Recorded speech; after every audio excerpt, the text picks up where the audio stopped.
I'm 34 years old, and I just discovered my wife of 6 years drained our $87,000 house savings account to pay for her sister's dream wedding without telling me.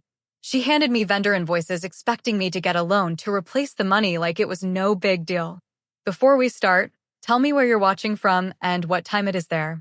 And if you're new, make sure to like and subscribe to become part of the Tales Teller family. Your support keeps these amazing stories coming. We'd been saving for this house for 4 years. Every bonus I got went into that account. Every tax refund. Every bit of overtime pay. We ate cheap meals and skipped vacations and drove old cars because we had a goal. A house in the suburbs with a yard for the kids we were planning to have. My wife Sarah worked as a pharmaceutical sales rep, making decent money, and I'm in commercial construction management. Combined, we were pulling in about $160,000 a year. We lived modestly in a small apartment and funneled everything extra into savings.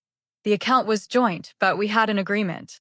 Any withdrawal over $500 required discussion. Any major financial decision was made together. That was the rule from day one of our marriage.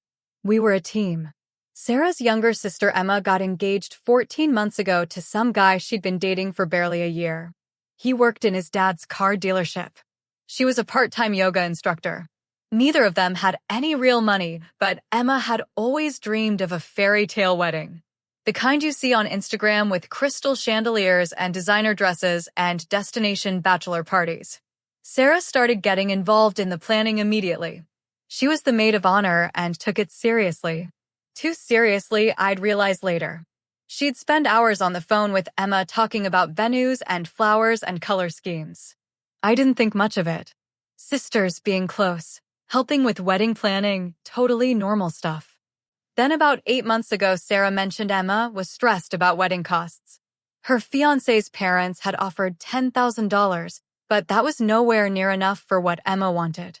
Their parents, Sarah's and Emma's, were retired and living on fixed income. They could maybe contribute $5,000 total. Emma wanted a $60,000 wedding minimum. I said that's insane. Get married at City Hall and throw a nice party for $10,000. Live within your means.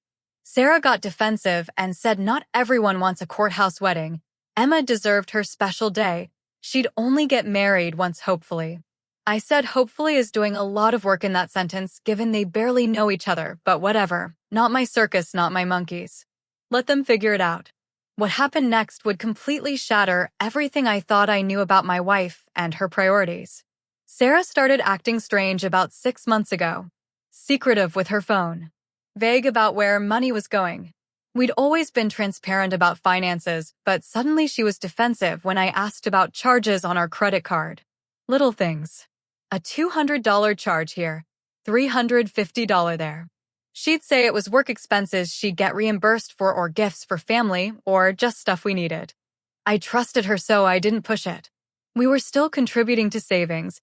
I checked the account every month and the balance kept growing. Everything seemed fine. The wedding was scheduled for last month. Destination wedding in Napa Valley because of course it was.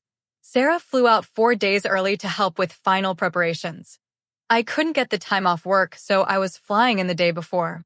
She seemed stressed before leaving, but I figured that was normal maid of honor stuff. The wedding itself was absolutely over the top. Vineyard ceremony at sunset. Reception in a renovated barn that probably cost more per hour than our monthly rent. Premium open bar, live band, elaborate floral installations everywhere, and a dress that looked like it cost more than a used car. I kept thinking, how are they paying for this? But figured maybe the fiancé's parents had kicked in more money or they'd gotten some kind of deal or gone into debt, which seemed stupid, but their choice. The wedding was beautiful, I'll give them that. Emma looked happy. Sarah looked proud. I got drunk on expensive wine I didn't pay for and danced with my wife and flew home the next day thinking that was that. Then 3 days ago, Sarah sat me down after dinner with a serious face and a stack of papers. She slid them across the table. Invoices, receipts, payment confirmations, all from wedding vendors. Venue, catering, florals, photography, band, dress, hair and makeup, decorations, invitations, favors, the works. Total at the bottom was $86,400. My name was on some of the payment confirmations. Well, my name as in joint account holder. Every single invoice had been paid from our house savings account over the past 7 months in carefully spaced transactions, so nothing looked too suspicious if I glanced at the account. I stared at the papers feeling like I was having a stroke. "What is this?" I asked. Sarah took a deep breath and said Emma needed help with the wedding, and I helped her, and before you get mad, just hear me out. We can replace the money easily. You're up for a promotion soon, and I'm getting a bonus next quarter, and we can take out a home equity line of credit on the house we're going to buy to cover it in the meantime. I just looked at her. We don't have a house to get equity from, I said slowly. Right, but when we buy one we can. She said like that made any sense at all. Sarah, you spent our entire house fund on your sister's wedding. She nodded. Without telling me. Without asking. We had an agreement about withdrawals over $500. This was $86,000. I know, but you would have said no, she said. Of course I would have said no. It's our money for our house for our future, not for Emma's princess fantasy day. She got defensive immediately. It's not a fantasy. It was her wedding, the most important day of her life. More important than our plans, more important than the house we've been saving for 4 years, more important than our agreement to make financial decisions together. She said I was being selfish. That family helps family. That Emma would have been devastated if she couldn't have the wedding she dreamed about since she was a little girl. I asked if Emma even knew where the money came from. Sarah hesitated and said not exactly. She thinks Mom and Dad took out a loan and we helped a little. So you lied to her too. I didn't lie, I just didn't give her all the details because I didn't want her to feel guilty. She should feel guilty. She should feel terrible actually because this was theft, Sarah. You stole from our joint account. You won't believe what she said next and how she tried to justify destroying 4 years of sacrifice. Sarah's face twisted into something ugly. It's not theft when it's a joint account. Both our names are on it. I have every right to use that money. For us, I said, for our shared goals, not to fund your sister's champagne dreams on a beer budget. She said we'd just rebuild the savings. It would take maybe 2 years if we buckled down. 2 years. Sarah, we already waited 4 years. We were going to start house hunting next month. We had appointments with realtors scheduled. She waved that away like it was nothing. So we postpone. Houses aren't going anywhere. Interest rates are going up. Prices are going up. We had a plan. Plans change, she said. Family needed help and I helped them. Without my consent, without discussion, you unilaterally decided to give away 4 years of our combined sacrifice. She started crying. Why are you being so cold about this? Emma is my sister. She's family. I couldn't let her have some sad little budget wedding when I had the means to help. We had the means, and those means were earmarked for our future. She said our future wasn't going anywhere, but Emma only gets married once. I said given the foundation of financial irresponsibility they're building on, I wouldn't bet on that, but regardless, not our problem. She called me heartless. Said I'd never understood how close she and Emma were. Said if the situation was reversed and my brother needed help, I'd do the same thing. I said if my brother needed $86,000, I'd tell him to figure it out like an adult, because I'm not lighting my future on fire to fund someone else's party. She said it wasn't just a party, it was a wedding, a sacred celebration of love. A sacred celebration that cost more than most people make in a year. Get real, Sarah. We went back and forth for an hour. She cried. I stayed calm, which seemed to make her angrier. Eventually, she said she'd expected me to be upset, but thought I'd understand once I calmed down, that I'd see she did it out of love. I told her love doesn't justify financial betrayal. She flinched at the word betrayal, but I meant it. She betrayed my trust, violated our agreement, and made a massive financial decision that affected both of us without any discussion. That night I slept in the guest room. Couldn't stand to be near her. The next morning I called my bank and separated our accounts. Opened a new individual savings account and a new checking account. Changed my direct deposit. She had access to nothing of mine anymore. When she found out, she lost it. Accused me of being controlling and financially abusive. I said no, financial abuse is what you did, draining shared savings without consent. What I'm doing is protecting myself from further damage. I also called a divorce attorney just to understand my options. Not saying I was definitely divorcing her, but I needed to know where I stood. The attorney said because the money was in a joint account, it would be hard to prove theft in a criminal sense. But in a divorce, it would absolutely be considered dissipation of marital assets, and I'd likely be entitled to compensation. She also said I should document everything, all the invoices, all communication, everything. I went home and made copies of all the wedding payment receipts Sarah had shown me. Photographed them, saved them to cloud storage, sent copies to my personal email. Sarah noticed and asked what I was doing. Protecting myself, I said. Then the consequences started rolling in, and they hit way harder than my wife ever expected. Sarah's parents called me 2 days later. Her mom was crying. She said Sarah told them what happened and that I was threatening divorce over her helping family. I corrected the record. I'm not threatening anything. I'm considering my options after my wife stole $86,000 from our joint savings without telling me and expects me to just accept it and take out loans to replace it. There was silence on the other end. Her dad got on and said he didn't raise Sarah to be deceptive, but family helps family, and maybe I was overreacting. I asked if he'd be okay with his wife draining their retirement account without telling him to pay for something. More silence. That's different, he finally said. How, I asked. It's just different. I told them I loved Sarah, but what she did was a fundamental violation of trust, and our marriage might not survive it. Her mom started crying harder. Emma called me that night. She'd apparently just found out where the money really came from. She was hysterical. I didn't know. I swear I didn't know Sarah used your house money. She told me she and you had talked about it and agreed to help and that it was fine. I never would have accepted if I'd known. I asked if she could pay any of it back. She said no. She and her new husband were broke. The honeymoon alone put them $8,000 in debt on credit cards. They had nothing. So my $86,000 is just gone, I said. She started crying and said she was so sorry. She'd talk to Sarah. They'd figure something out. There's nothing to figure out, Emma. The money's spent, your wedding's over, and my marriage is probably over too.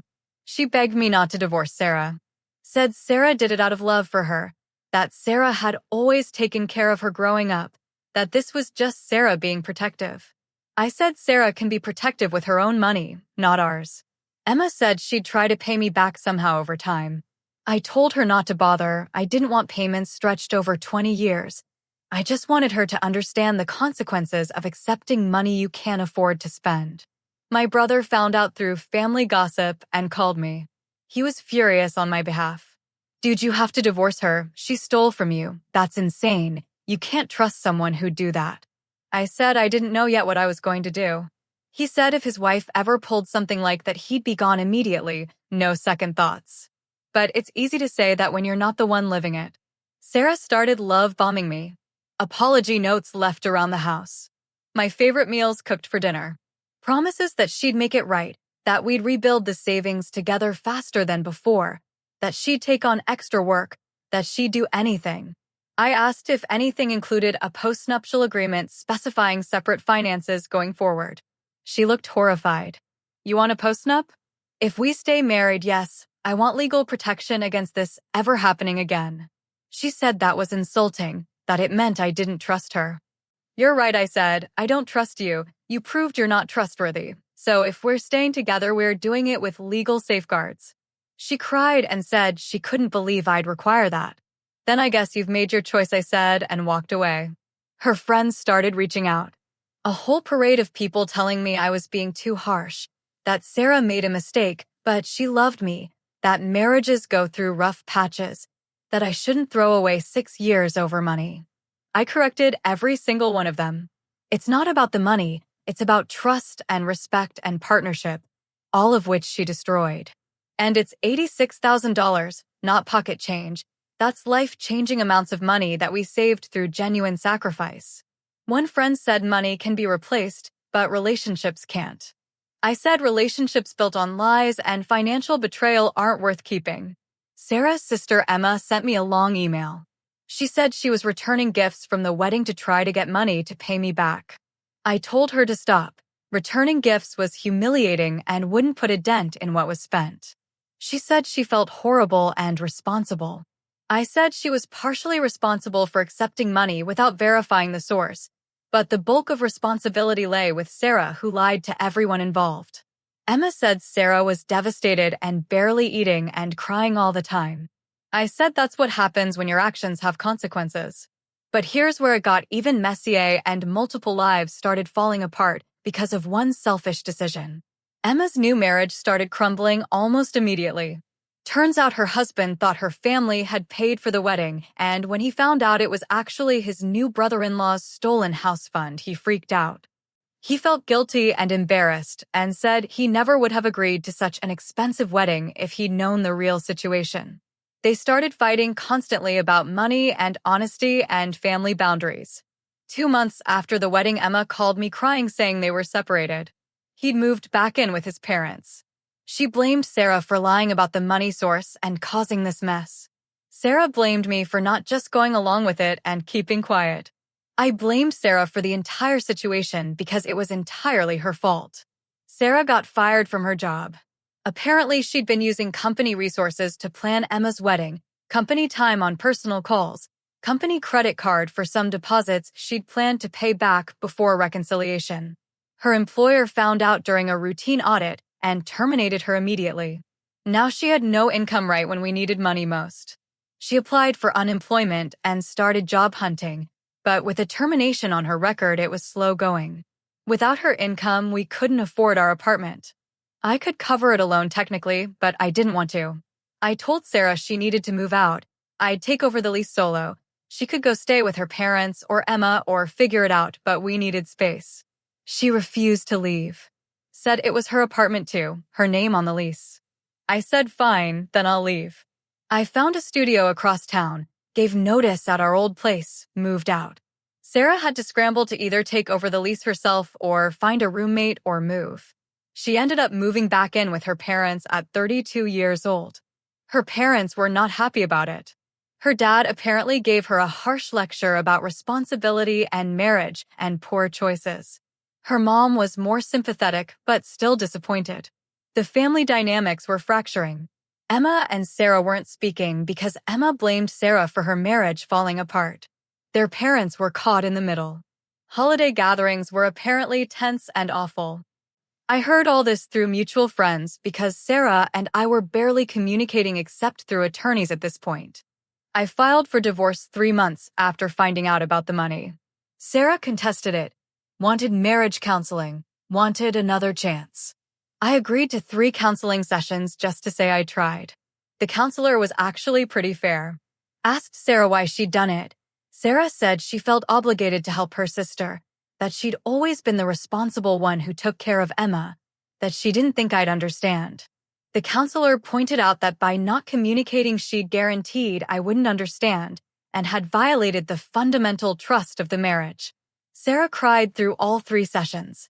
By the 3rd session, the counselor said, in her professional opinion, we had irreconcilable differences stemming from a massive breach of trust and incompatible views on financial boundaries and family obligations. She didn't recommend continuing counseling because Sarah showed no real insight into why what she did was wrong beyond it made you mad. Sarah still thought she'd done a good thing in a bad way. I filed the final divorce papers the next week. The divorce took 8 months to finalize because Sarah fought me on asset division. She wanted half of everything, including the money she'd spent on the wedding, counted as a joint marital expense. My attorney laughed at that argument. The judge agreed with us. Ruled that the $86,000 was dissipation of marital assets that Sarah had essentially stolen from the marriage, and that I was entitled to be compensated. Since the money was gone, the judge awarded me a larger share of our other assets, the cars, the retirement accounts, the furniture, everything. Sarah walked away from our 6-year marriage with almost nothing. She had to file for bankruptcy a year later because she couldn't manage her debts without my income. Her credit was destroyed. She's working retail now, living with her parents still, driving a 15-year-old car. Emma's marriage did end in divorce, finalized about 6 months ago. Her ex-husband wanted an annulment claiming fraud, but couldn't prove it, so they just did a standard divorce. Emma's bitter and struggling financially and blames everyone but herself. The sisters are talking again now, united in their belief that I'm the villain who couldn't forgive a simple mistake. Sarah tried to reach out a few months ago, sent me a letter saying she'd been in therapy and realized she had codependent issues with Emma and poor financial boundaries, and she was working on herself. Said she hoped someday I could forgive her not for her sake, but for my own peace. I didn't respond. Forgiveness isn't something she's entitled to just because she went to therapy. Some betrayals are too fundamental to come back from. I'm 34 years old, divorced, and starting over financially, but at least I'm free from someone who valued her sister's wedding more than our future. I bought a small condo 6 months ago. Nothing fancy, but it's mine. 1 bedroom, updated kitchen, decent neighborhood. I got a conventional loan, put down 15% that I'd managed to save again after the divorce settlement came through. It's not the house with the yard I'd originally dreamed of, but it's a start, and it's entirely mine with no one to drain my accounts behind my back. Dating is complicated now. I'm honest with people early on about what happened, and it's a real litmus test. Some women think I was too harsh, that I should have worked it out. I end those dates quickly because anyone who thinks $86,000 theft is forgivable isn't someone I can build with. Others get it immediately, understand the betrayal, respect the boundary. Those are the ones worth a second date. My ex-brother-in-law, Emma's ex, reached out to me recently. We got coffee and bonded over being collateral damage in the sisters' dysfunction. He's a decent guy who got swept up in Emma's princess fantasies and paid the price. We're actually friends now, which is weird, but also kind of therapeutic. 2 guys who learned expensive lessons about women who value appearance and fantasy over reality and partnership. My family was supportive throughout. My parents, my brother, everyone said I did the right thing. My mom said she'd raised me to have standards and self-respect, and she was proud I'd enforced my boundaries even when it was hard. My dad said any woman who'd steal from her husband isn't a woman worth keeping. Sometimes late at night, I wonder if I overreacted. If I should have tried harder to forgive, to rebuild, to move past it. Then I remember the look on Sarah's face when she handed me those invoices expecting me to just accept it and fix it with a loan. The entitlement, the assumption that her priorities automatically became mine, the complete disregard for my feelings or our plans. And I know I made the right choice. Some people think love means infinite forgiveness. I think love means mutual respect, and when respect is gone, love isn't enough. Sarah's life fell apart, and I can't even feel bad about it because she did it to herself. She made choices, deliberate choices over 7 months to systematically drain our savings. Every transaction was a choice to prioritize her sister over me. Every lie was a choice to protect herself over being honest. Every day she didn't tell me was a choice to dig deeper into betrayal. Those were her choices, and now she lives with the consequences. Emma's paying consequences too. A failed marriage, financial struggle, fractured family relationships, and the knowledge that her dream wedding cost multiple people their futures. The money is gone. The marriage is gone. The life I'd planned is gone. But I'm okay, and that's what matters most in the end. I make good money. I've got the condo. I've got my freedom. And I've got the self-respect that comes from enforcing boundaries even when everyone around you says you're wrong. Would I have preferred none of this happened? That Sarah had been the partner I thought she was? That we'd bought our house and started our family and lived happily ever after? Obviously. But that wasn't reality. Reality was a woman who'd lie and steal and manipulate and then expect forgiveness because family. I don't know where Sarah is now beyond the basics I hear through mutual connections. Don't really care either. She's not my problem anymore. Emma neither. They're 2 grown women who made terrible choices and now live with them. Me? I'm building something new. Something honest. Something where my partner, when I find the right one, will actually be a partner who respects me enough to have hard conversations instead of going behind my back. The bar is low, but apparently it needs to be stated clearly. Don't steal from your spouse. Don't lie about major financial decisions. Don't prioritize other people over your marriage without discussion. Basic stuff that Sarah couldn't manage. So yeah, I'm divorced at 34, starting over, but starting over honest and free is better than staying in a lie. Every single time.